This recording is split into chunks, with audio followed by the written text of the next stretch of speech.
গণঅভ্যুত্থানের মুখে পালিয়ে যাওয়া সাবেক প্রধানমন্ত্রী শেখ হাসিনাকে দেশে ফেরাতে ভারতকে চিঠি দিয়েছে বাংলাদেশ।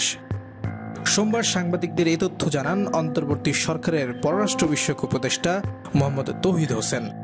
তিনি বলেন, আমরা জানিয়েছি ভারতকে, তাকে যে বিচার প্রক্রিয়ার জন্য ফেরত চাওয়া হচ্ছে সেটা জানিয়েছি। কূটনৈতিক পত্রের মাধ্যমে এটা জানানো হয়েছে।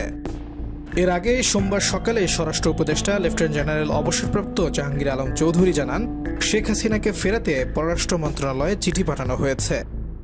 কোন উপায়ে শেখ হাসিনাকে ফেরত পাঠানো হবে জানতে চাইলে তিনি বলেন, আমাদের সঙ্গে ভারতের বন্দি বিনিময় চুক্তি আছে, ওই চুক্তি অনুযায়ী হবে। পররাষ্ট্র মন্ত্রণালয়ের একটি সূত্র বলছে, চলতি মাসের দ্বিতীয় সপ্তাহে পররাষ্ট্র উপদেষ্টা তৌহিদ হোসেনের দপ্তরে আসেন আইন উপদেষ্টা ডক্টর আসিফ নজরুল ও স্বরাষ্ট্র উপদেষ্টা জাহাঙ্গীর আলম চৌধুরী। সে সময় শেখ হাসিনাকে ভারত থেকে ফেরাতে পররাষ্ট্র মন্ত্রণালয়ে চিঠি দেওয়া হয়। গত ৫ আগস্ট ছাত্র জনতার গণ অভ্যুত্থানের মুখে ভারতে পালিয়ে যান শেখ হাসিনা।